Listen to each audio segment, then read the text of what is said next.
Hey, hey, hey, what do you say? Guess what? It is the Swypit Show right here on the Success Network. And guess what? We had some technical difficulties this morning. Of course, nothing ever goes right. Computers sometimes goof up, but with excellent customer service, because we're talking about why customer service is so bad today and what good customer service looks like. We were able to, between Ryan, the producer, and myself, we're able to figure out what the heck is going on. And at the end of the day, a computer, sometimes you just got to like shut the damn thing down, man. When you shut it down, and just keep it off, wait a few seconds, bam, there it is working. Well, I'm glad that you're here today, watching, listening, trying to figure out what good customer service would look like. And you know what? Good customer service is damn hard to find, I have to tell you. I'm going to tell you some stories about some customer service stuff, but I want to read you. Literally, you could Google this yourself, but the five main causes of poor customer service include hiring the wrong people. Man, number one, right there, hiring the wrong people. Lack of training, employee burnout, misunderstanding customer expectations, and a lack of employee engagement. Literally, I preach this all the time. I'm like, you know, let's talk about hiring the wrong people. When you hire someone, you need to be using a service that kind of gives the insight to their brain. You can read somebody's resume and they've hired somebody to professionally put together whatever the information is that they think is necessary to get the type of job they're looking for. And then when they get that job, they were so full of crap, they can do the job. People are just going to say anything they can to do to get a job these days. And, a lot of slackers out there will take shortcuts. And I call them slackers because that's what they really are. They're trying to take shortcuts and they've, maybe made a resume that made it look like they're so good, but hiring the right people. So when I say hiring the right people can be done and you won't have the wrong people working in your organization to be the face of your company. Like swipe it. If you have really poor customer service and you don't know it because you have this million gazillion dollar company. Let's look at this one, right? There are these huge processing companies that I send business to. The customer service for calling into them, obviously there's different levels that you have to talk to different types of people. But in most cases, with every processor in the country, you have some other place you're calling. It's not here in the States. What do you do for customer service when people don't even understand your problem, their issue, and that's the face of your company. And what I find is the reason people get poor customer service when they call into processing companies is because they don't have someone like Swipe It. Because we tell everybody, don't call into the customer service because really you're just a number. And when you call in AT&T, you call into Verizon, you're calling to GE for, appliance repair. The people that you're calling and talking to, they've got a script and they're taking keywords that you're talking about and they're trying to understand what the problem is. Boom, all of a sudden the phone gets disconnected. You're like, "What the heck just happened?" Right?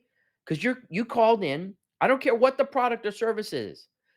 What happened is when you hire the wrong people, when I talk about hiring wrong people, it's not just the people. People are working from home nowadays. I've got super fast internet here at the office. Do you have super fast internet at your house? Do you think that the customer service representatives that are working from home have the fastest internet and they're spending the most amount of money to have the fastest internet? You've talked to these people and they sound sometimes like they're underwater. So now they're at the job interview. They're doing a Zoom call probably, and they've got kids in the background, you know, screaming and yelling. Hey, listen, I don't have a problem with kids. I love kids. I have kids. But you know what? When there's a professional time to try and accomplish the goals that you need to get where you're going in your business with the right customer service, that's a key component of how your business is going to be working. I'm just appalled at what happens on hiring the wrong people. And then, another one, of course, is lack of training. Okay, here you go. Here's the script. Listen, you're going to log into this thing and you're going to read the things. They're going to say certain things to you. And then what do they do? They go, hold on for the next 3 to 5 minutes, please, so that we can adjust and find out what's wrong. You know what they're doing right then and there? They're like searching like you on the internet, probably for the problem. And they've got their own slow internet speed. So, of course, that's slowing things down. And then they don't understand the problem. So, they're going to now inter office, text message somebody that's going to be also handling a gazillion other calls when they could have just transferred you to the right department. And then they don't want to transfer you to the right department. Listen, I fight this every day for our clients. You know, a straight 5-minute phone call from me to my clients is assisting and making things run the right way. It's helping clients. We're spending 15, 20, maybe even 2 hours on calls to find all of the correct things that we need to be able to have a 5-minute phone call for our clients. You know why? Because you've got a business to run. And you got things to do to make money, and your time is valuable, and that's why people rely on us. Do we have a lot of these instances where we're on 2-hour, 3-hour phone calls? No. No. Our clients get the best customer service because we've typically solved excuse me, we have solved their problems moving into working with us. So if there is a bigger issue, then we're going to do the work to find out what it is. And then we're going to get back to the client and give them one, two, three. This is how we do it. How easy is that to work with a company that knows what the heck they're doing? You just don't have to call into the customer service people. And I'm telling you, that has got to be my biggest pet peeve. I hate literally calling into customer service for people. I have a customer service experience myself that's only happened in the past week or so. And I've got this really fancy grill, if you know or not, but I'm a chef. And, when you're a chef, you like to have cool stuff that makes your life easy, right? And I know what it takes having knowledge and expertise in the food service business. What are cool things and make my life easy? Well, I bought this big Lynx grill a number of years ago, and it needed some work done on it. Well, the lights weren't working. When you open up the grill on the interior, during certain times of the year, the sun is not shining, and you got to be able to see what's happening while you're cooking your food. Well, here I am cooking my dinner in the dark with a flashlight. Well, I had to wait 3 weeks for somebody to come out. With 3 weeks or a month, it seemed like an eternity. And they finally came out. There's lights on the inside and there's lights on the outside that actually tell you and show you actually how much, the dials are and whatever. But when you open up the grill and you turn the light on, you can see what's happening because you don't want to burn your food, right? It's dark out. And then, like, sometimes it's freaking cold. So here I am, flashlight, no more. The guy comes out, he spends some time, he rewires it, got lights again. And I'm like, wow, these are even brighter because I guess they diminished over time because they got dirty and whatever, but they had rusted.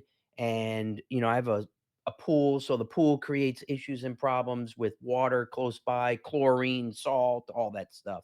But I'm cooking now with the right stuff. And then I realized, wait a minute, the lights on the outside aren't lighting up.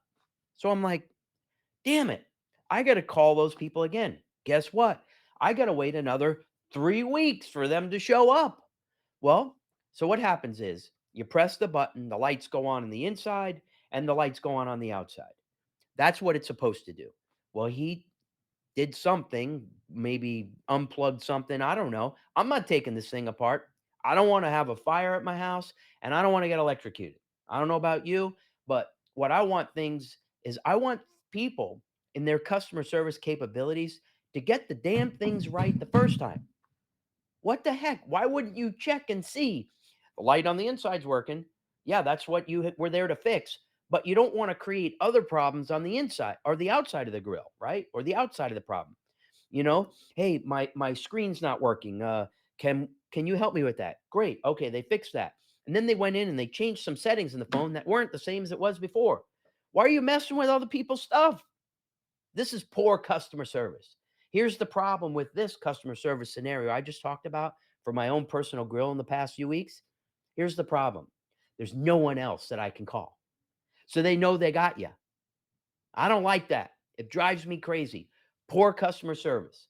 That is like my biggest pet peeve.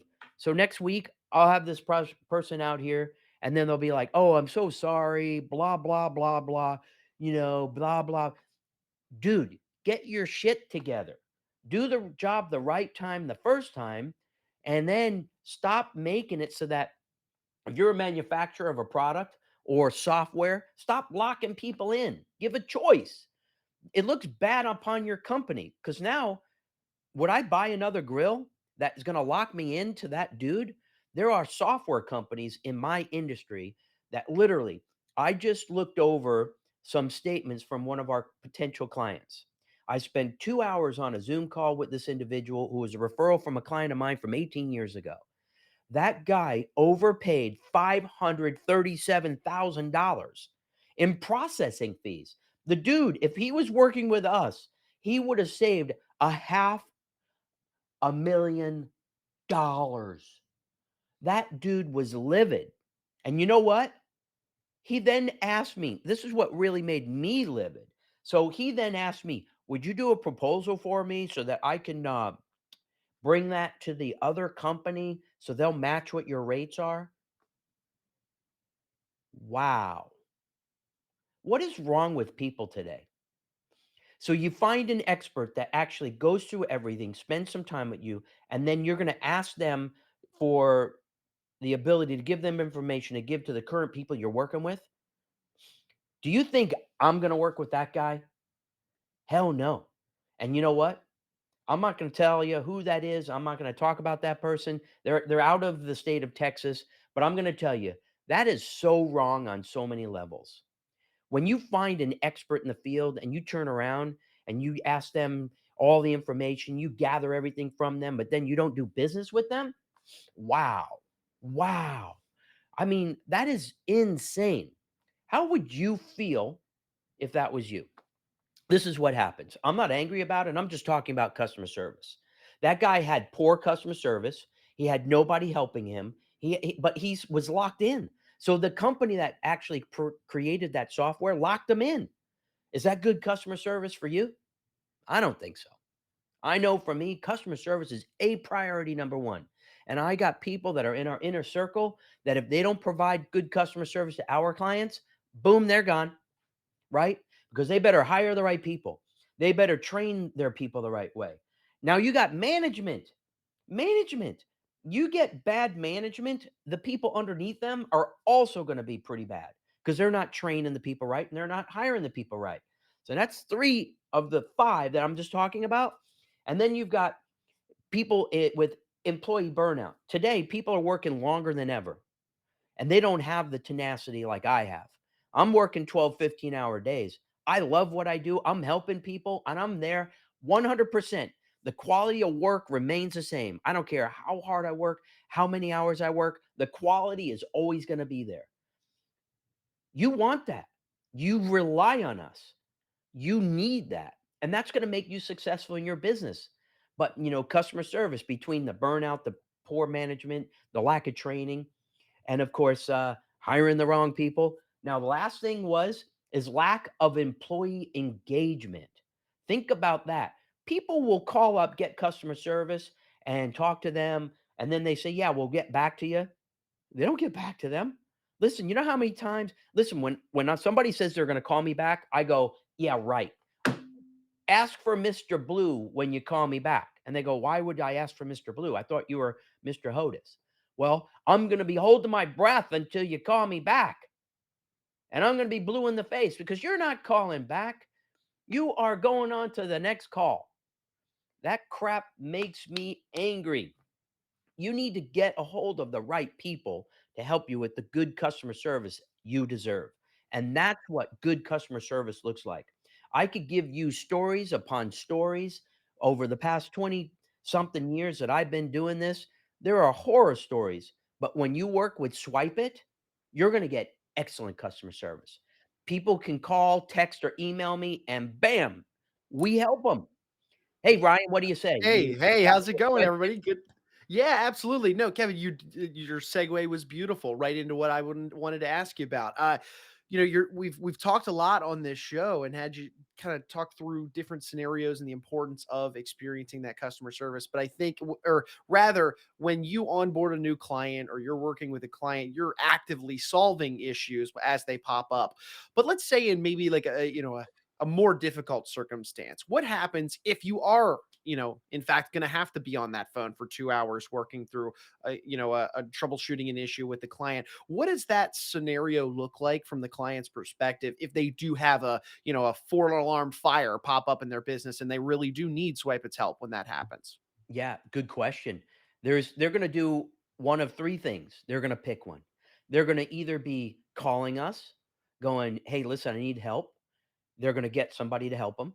Number two, they're going to maybe text somebody in our organization, and they're going to then get right on it and find out what's going on. Or, of course, number three, we're just going to show up. If we're local or we can do that right here, boom, we're just going to show right up. People are like, "I can't believe you just showed right up." We get calls, emails, and texts all the time, and we're going to be there to assist our clients 100% because we've been in those positions knowing what it's like to have poor training, poor people that weren't trained properly, should I say, that were not hired properly. They're not put in the proper positions within the companies that they're working at, or maybe they just don't care. It's just a job, a paycheck, and they just hang up on people because, well, the internet connection isn't so good for that customer service call. The biggest problem I have with customer service, Ryan, and anybody out there, is people not really caring. And I don't even know how companies like AT&T stay in business. They're just too big. You hear about certain organizations how they lost tens of thousands of employees. Well, they've lost tens of thousands of employees because they weren't trained right. If they love their job, they'll even work there for less money. So if you get and hire the right people, you train the right people, and you get them with all the tools that they need to be successful, they're going to love you forever. And those are the type of people that I want myself and my inner circle to have. And I want all the people that are working with us to be able to experience a 5-minute phone call for us to call them back and say, "We were able to identify what that issue was. We were able to assist with this, or we were able to show or email you the proper information." I did a customer service call just the other day for one of our clients. We needed to fix something. We got it swapped, we got it fixed. And then they were like, "I need to get a copy of this." Boom. 5 minutes later, they had a copy of the information. There wasn't anybody calling in and waiting 2 or 3 hours. We did all the work to assist them. That's what good customer service is. That's what it's like to work with Swipe It. And that's what working with Swipe It is going to be your best opportunity for customer service. We love you. We love our clients. This is the Swipe It Show with awesome customer service on the Success Network. And remember, do what you want, when you want, switch when you want. Thanks so much. Have a great afternoon. Ryan, take us out because we love our clients.